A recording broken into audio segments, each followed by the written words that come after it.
I'm doing my talk on hockey, and I'm studying the wide midfielder. And first notice is one of his skills with passing. It's because when he was doing long pass, he'd get down low and start the ball, and follow through in the direction of hitting it. So he obviously had a good range of passing, and hold his hand top of the stick together so he get good power behind it to make sure it reaches man. When short passing, instead of having hand top of the stick, he'd put his right hand lower down on the stick, so it had more control because it's short. It don't need much power, so he could use that to guide it in this way. And also, instead of like moving hands when he's dribbling, it's also easy to push off quickly. It's due to the fact he had a broad attention style, so he had to focus on a wide range of stimuli in order to pre-scan before making a pass. He also, when doing the pass, the muscles used are the triceps brachii, which essentially contracts to cause essentially the elbow joint, and which is a hinge joint. And during this stage, the biceps brachii is the antagonist and relaxes. Another skill check for the dribbling is because he kept his right hand on the stick in order to rotate it quickly, so he can move the ball side to side and make the defender dive in and stuff. And he also maintained his stick was on contact with the ball like as often as he could. And then it was hard to be tackled, and also if he was tackled, it'd have to be contact with his stick, so the umpire would often give a stick tackle in his favour, so it meant the ball was protected more often, and it wasn't so wide and vulnerable to be tackled. He also kept his body between the ball and the opposition player, which meant that the player can get his stick through. You also have to be careful though, because if you do this too often, then you can get blown up for obstruction. He also had a low centre of mass, which allowed him to be more increased stability. This is due to the psychological refractory period, which states that which is the time delay caused in the defender's brain by having to process the first stimulus for then to the second stimulus. So, for example, the first stimulus could be the player performing a dummy pass, and the first response by the defender could be to follow that dummy pass. And the second stimulus could be change direction, and then the defender responds to change direction. That's a time delay because of the psychological refractory period. And the single channel hypothesis states the brain can only focus on one stimuli at a time. On to his fitness strengths, and the first one was his speed. It's because he had a good arm movement to propel himself forward, as well as a strong iliopsoas, which gave him a strong knee lift, which meant he was fast, so he could beat a player using his speed, and also support the attack and track back quickly. It's due to an efficient ATP-PC system, which is when ATP is broken down by ATPase into ADP, a phosphate, and energy is released as exothermic reaction. And PC is broken down by creatine kinase into a phosphate molecule and a creatine molecule with energy added on to it, so it's endothermic reaction. And the ADP combines the exophosphate molecule to form ATP. And his second fitness strength was his agility. This allows him to change direction quickly and under control. This allows him to escape defenders, again using the theory of the psychological refractory period, as well as also keeping a low centre of mass again, rather than change direction quickly and being more stable and keeping his balance. This is due to having a good dynamic strength, which allows him to contract quickly and high intensity movements, as well as having a high proportion of fast twitch fibres, so he could perform explosive contractions. On to his tactical strengths now, and the first one was information processing. This is often like key when he's counter-attacking, so as he was running forward a pace with the ball, he'd carry the ball up to the nearest defender, and as the defender comes in to engage with the attacker, he'd release it quickly in order to make most of the space, so the defender would be caught up with the ball, and he'd make it and dive in, so he's out of the game completely, which allows a two-on-two attack virtually, say if there was 3 back or something. He also kept his head up when he was dribbling, so he could pre-scan and then make the pass, as well as picking the right pass at the right time to make most of the space again, and shooting when he did. It's due to the effective perceptual mechanism, which interprets information via detection, which is filters out irrelevant information via set attention. Comparisons, it compares the new information with information on long-term memory, and then if there's recognition, so if they match, then a response is made.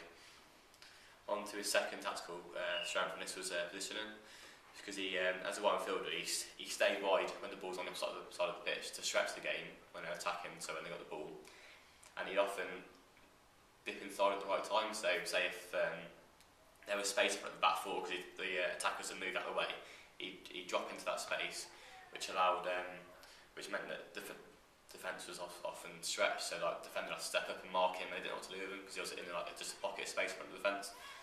He also attacked the baseline quite round, stayed high, so that stretched the opposition. So it made the full-backs track back, which also gave room for the full-back to push up and support him, as well as dipping inside also created room for him to overlap. So it often means that they could get more people in support of the attack and make the pitch wider, in effect.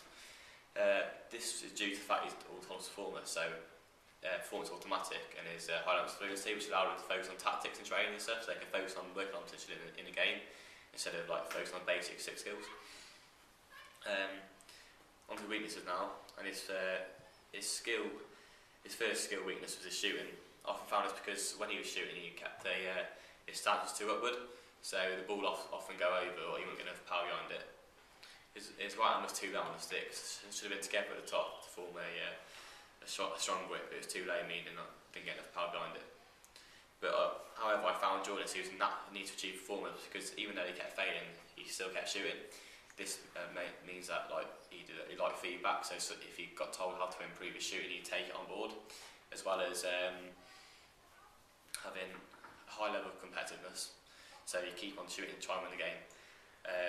He'd take risks in the attacking half, so he'd take on his man, or he'd have a shot. I mean, he might not go in, but he's taking a risk in order to try and win the game.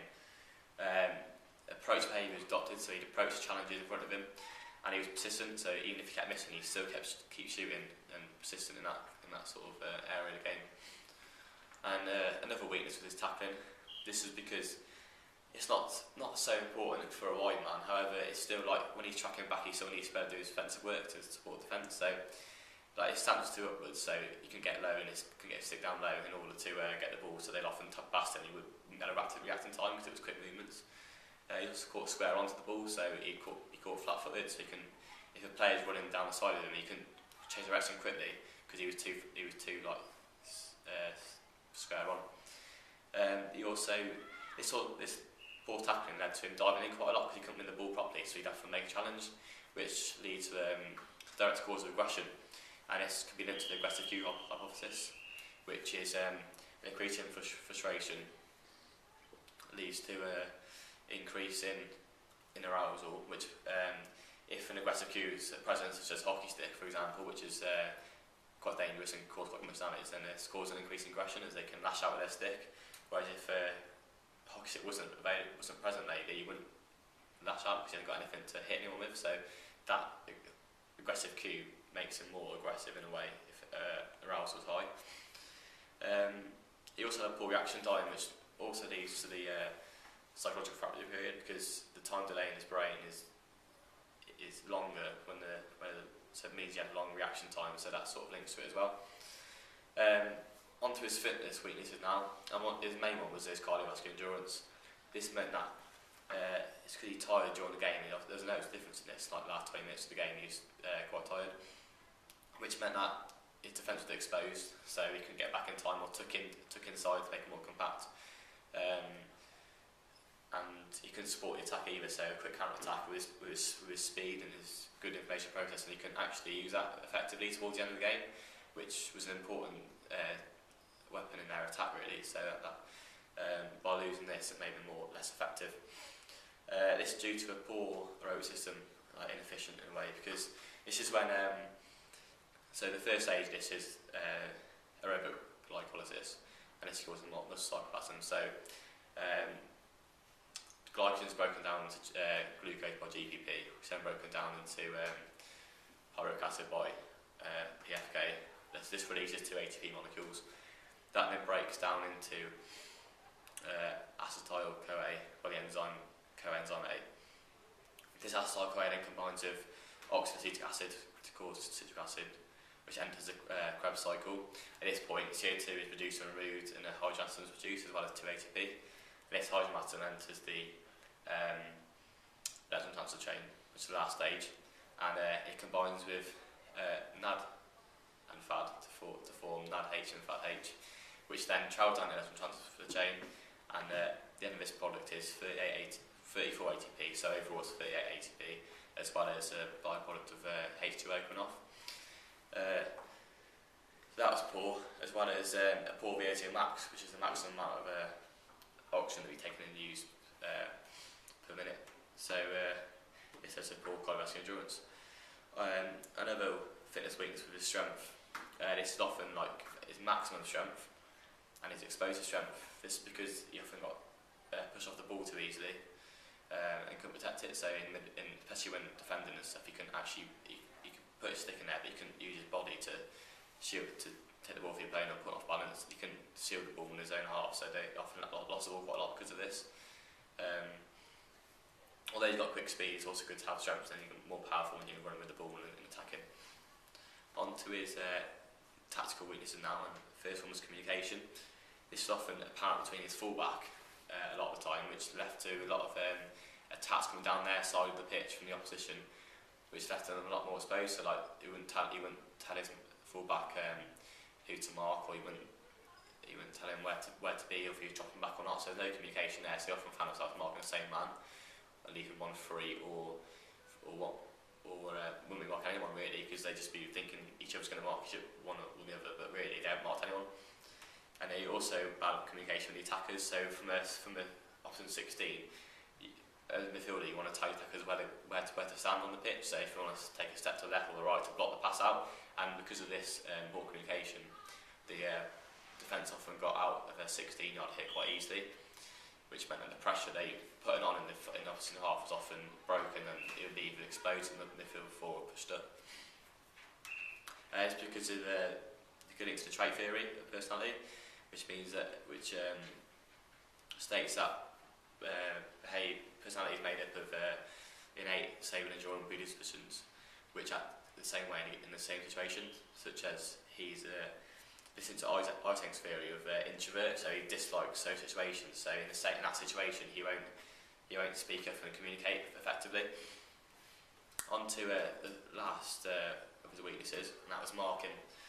So whilst his positioning was good, his marking was poor, as he left 2v1s against his defender by not staying with his man, which left him exposed on the right side again, which is the favourite side of attacking, because it's on the strong stick. So for the defending side, you have to be on your toes when you mark, especially on the left hand side. So that was poor for him. That's all in terms of marking. Is same with the fullback.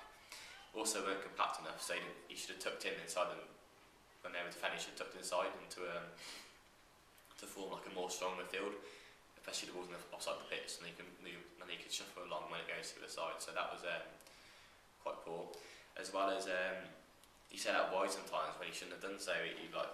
If he was marking his man, he shouldn't have been out there. He should have tucked in again into the midfield. This is due to the Ringelmann effect. So you could state that because there's a large group, then there's more chance of coordination errors, such as ball marking. This could be improved by improving cohesion, which is you could set individual roles. So assign a man to mark before the game starts. You could also set team bonding sessions up so you get to know each other more. That can also apply to communication as well. So talk to each other and get to know each other more, as well as reversing set plays and stuff like that. But yeah, to improve marking again.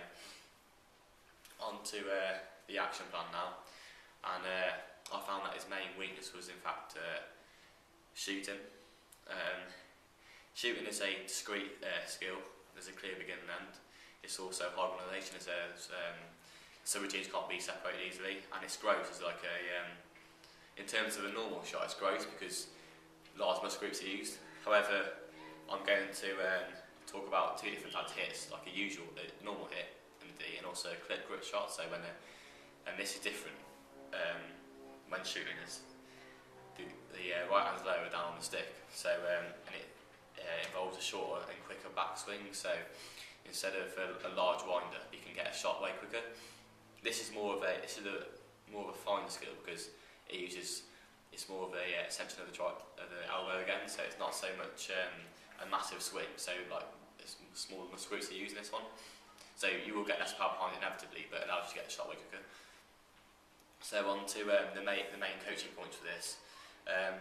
When performing any shot, really, it's important to when preparing to take a shot, keep your left foot in front of your right, and make sure you've got a strong stance and hold the stick. So for normal grip, hold the stick with the left and right hand top together, and follow through during the execution stage. Follow through in the direction of hitting it. Keep your head over the ball, and transfer your body weight from your right foot to your left foot. So you maybe put in most force on your left foot, and strike the ball in the middle of the ball. However, if you're going to try and get a higher shot or something, you're going to lean back a little bit more and hit the bottom of the ball to get some elevation on it. Onto the pre-test. When I'm doing this, I'm going to measure his shooting accuracy in the game before the action plan. This is like how many shots he has on target out of a percentage level, and I'm going to measure afterwards after 6 weeks as well. So it's the same test, which allows me to compare results more often. And ideally, I want to improve it so his accuracy is 60% after the test. But this will depend on what his pre-test will come back as. If it's too low already, then I have to change it so it's not don't set the standard so high. So when they're doing the action plan, it's important to set goals, and this because it has a positive impact on anxiety, confidence, performance, participation, and motivation. So one type of goal setting is time-based goals, and this involves a short-term goal, so which may be to improve shooting accuracy by 10% after the first week.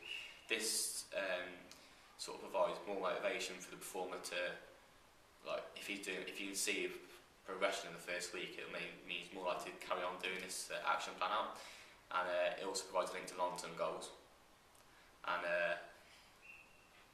it's effective in the way that it does show like short-term progression. Onto medium-term goals, and these endorse the effect of the short-term goals, so the performer can see how they've improved after the first few weeks, and this also increases motivation for the last couple of weeks. They can see progress. This also provides a stepping stone to long-term goals. And long-term goals, they're the ultimate aim of the action plan. So this could be to improve accuracy by up to 60% overall. So at the end of the 6 weeks, it's actually now 60%. Another type of goal setting is activity goals, based goals. This is performance goals, so it's based on the previous performances, as well as process goals, which focus on enhanced technique. This is effective because they are self-controlled and self-measured, so it gives them personal responsibility to change their performance, as well as providing intrinsic fulfillment. So on to the actual action plan itself, and the first 2 weeks will be fixed practice, and this is because it allows the performer to gain kinesthesis of the movement in the first couple of weeks without being in a game situation, so they can get to know the correct technique and performance before applying it into a high level in a game situation. I will use mainly whole practice, just because the skill can't be broken down easily into sub-routines, so it's hard to break down each individual element of the shot, so it's better to practice the whole movement together in one. So the first drill, I'm going to use 12 balls on the edge of the D, so 4 on the left, about a yard outside the D, 4 in the middle and 4 on the right, and the performer will, from each set of balls, will just take one in and have a shot on goal, and we'll do this at each station and keep rotating around. This allows him to again gain kinesthesis and shoot at the goal without getting the correct technique right before having necessarily to hit it in a certain place. And I'll progress the second week. This is where it gets more like focusing on getting the accuracy right. So I'm going to add cones in, 1 foot inside each post, keep the balls where they are again, and I'm going to rush at the performer with 3 touches, so 1 to take the ball in and 2 to steady himself really before getting the shot away. It's still not as quick as I wanted the game to be, but it progresses a bit more, so he has less time, because obviously in the game you're not going to have like loads of touches as you want in the D, so it gets him to shoot from the top of the D, which is better for him. The main points to this are head of the ball again, because you want to go in the bottom corner where the cones are, as well as following through in direction, so following through in the corner you want the ball to go. After these 2 weeks, I'm doing a mid-plan test, so this may be to have increased accuracy by up to 30% already, so now it's on 30, so make it on 30%. This means that when going into the variable practice after this week, he'll be more confident, and it will show he's improved in the first 2 weeks. So on the 4th week, I'm going to add a goalkeeper into the drill. This makes it more game-like and develops schema. So as in a game, you're going to go through on the keeper, and you're going to think like what they're doing in that session and where to hit the ball. So the important one in this is to have a strong forearm and aim for the corners. So like you want to get enough power to beat the keeper as well as keeping accurate. So like in the first 2, it's more about accuracy because obviously you've got the cones, but now it's getting enough power behind it as well to balance it out so you can beat the keeper. On to the 5th week now, and I'm going to add a player onto his team now. So this player will stand on the 25 and move the balls back, and he's going to the player will stand in each position, so on the left, the right, centre and the right each time. So he will start by the player on his own team will pass the ball into him, and he'll turn and get a shot away. So he'll do this at each station. This allows him to get. This also means like in a game you're not going to like maybe have a run and goal. You're going to get it on the top of D and turn and shoot. So it makes him shoot quickly. It's also free touch again, so he's got to get the first touch right and steady himself before he shoots. This is important in terms of balancing and stuff like that, because in a game you can run at a pace or you can turn at a pace. It's important to steady yourself before shooting. And on to the last drill, and this time I'm going to add a defender, so onto the 6-yard box. So as soon as the ball's played into the attacker, the defender's going to sprint out and try and close down quickly.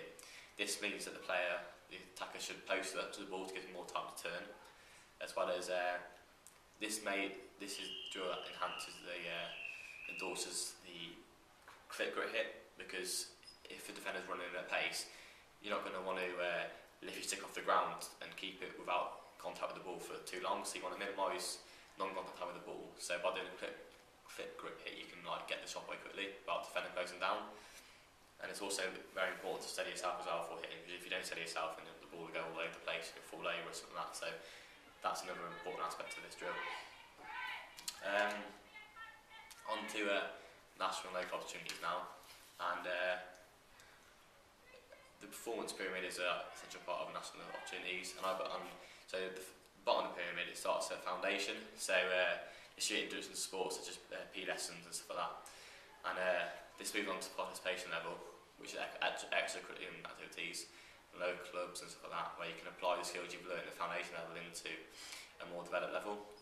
Then at performance level of the pyramid, which is mainly focused on increasing performance, and this is like involves regular training, focused on tactics, and it's county regional level as well. So I believe the player that I was watching was at this level of the pyramid, because he showed awareness of tactics and also showed level like skills that he'd obviously been trained on. So that was good from that perspective. And on to elite level now, and that's where that's the top of the game. That's like national, international sport. So yeah, and funding at each level of the pyramid, like it differs what funding you get depending on what level of performance you're at. So and there's lots of good bodies for each level really, because like at the foundation participation level, you've got Sport England, which is focused on participation in sport really. So like it increases participation in minority groups such as like women and young children, or priority groups, in order to get them taking part in more sport. Also protects community playing fields for that, so it gets people there to play sport in, especially at participation level, so good, like fields and stuff like that. And Sport England, that focused on performance level really in terms of funding, and that involves talented athletes scholarship scheme, which is funding depending on how close you are to playing an Olympic game. So if you're like going to be an elite performer, then you'll get funding depending on how close you are to that level. And at elite level again, funding's obviously, funding's like the highest level you can get, and that's through the English Institute of Sport.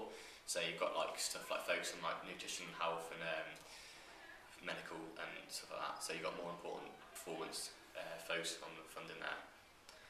Facilities, they improve obviously as you move up the pyramid as well. So like if you've got more funding, you can afford to buy more facilities. So like you've got better pitches, you've got water based, you go AstroTurf hockey, which is like top of the game sort of stuff, and you get better access to facilities there. And coaching as well, that improves. You go higher up the pyramid, it's because like you can add more coaches. If you get to high level, you need like better coaches to get better players to focus on like more high level skills.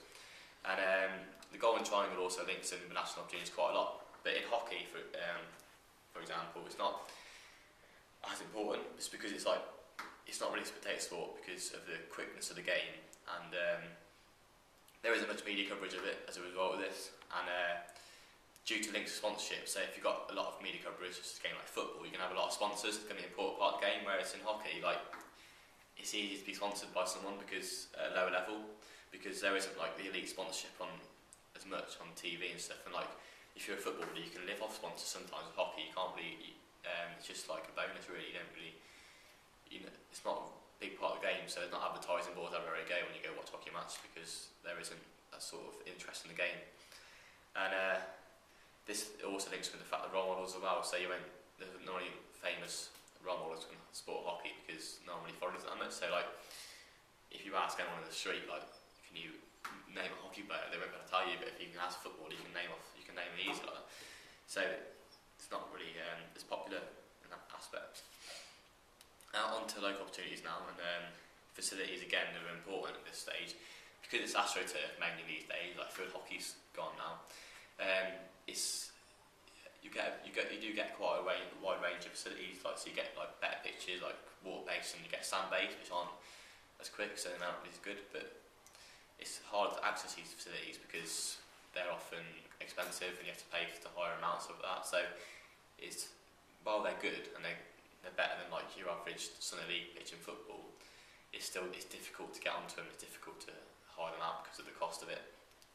There's plenty of leagues as well in the local area. So I play for the Worcester men's seconds, and we play in the West Midlands Prem. So there's like teams around like Stourport, you've got Birmingham, Uni, and you've got like teams like Edgbaston in the league as well. So it's a good standard league, and you can play right from the second team in Worcester you can play for the first, as well as like they've got teams in the 7th and 8th, so you can play like a lower standard and close to the area. So there's plenty of opportunity at the level to play.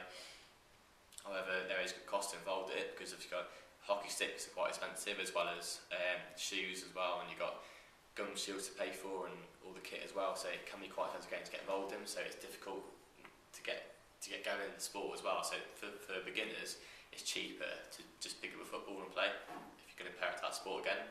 So it's more the opportunity in hockey is good, but it's not necessarily a level of other sports. As well as this, you've got teams like JAC and JRPC and stuff like that in the Stourport, which these are like performance levels, so they're county. So JRPC is like represent the county level, the Junior Regional Performance Centre, and this can move up into JDC, which is a Junior District Centre. So you've got like this provides a link between clubs, local clubs in participation performance level into county level, which is higher, so it provides you an opportunity to do that. And it's usually pretty popular around the area because it's like the main chance you've got. So on to the health benefits now of playing a sport like hockey, which is aerobic. It can lead to a decreased risk of chronic heart disease, such as developing atherosclerosis, as well as, which is like the build of fatty deposits on the artery wall, as well as anginas. It's because of a decreased fatty deposits on the artery wall. This relates to the fact that you've got more high density lipoproteins, which take fat from the liver, from the artery wall to the liver, and decrease in low density lipoproteins, which is the opposite. It's also decreases of obesity. So this decreases pressure on joints and decreases the risk of osteoarthritis, which is breakdown of articular cartilage. As well as also you've got hypertrophy of the heart, so you've got increased stroke volume and decreased cardiac output, which leads to an increase in resting heart rate. Also, on respiratory benefits, you've got an increased tidal volume due to hypertrophy of respiratory muscles, as well as increased vital capacity in VO2 max. Find a bit now on the history of hockey. So the first England international game was 1895. And first time men's in the Olympics was 1908, and this is a time of in 19th century public schools of the athleticism. So during this time, team sports just taken off really now, and they grew in status, and this allowed like the growth of house system in schools, which meant increased competition, as well as there was an increase in transport, so they could go and play in games at other schools and stuff like that, which further increased the status of team games. This led to a second melting pot, so variations of different schools come together and they create like a, say they'll be a half game with one set of rules, half with the other, and this led to a melting pot coming together of like one set of rules really for the sport. This meant that at this time in this period of sport that like there was a more focus on skill and technical ability than necessarily brute strength. So hockey is quite important as a very skillful game, and there isn't much like physical force in it really, and it led to like an increased specialist coaches for the sport as well as facilities.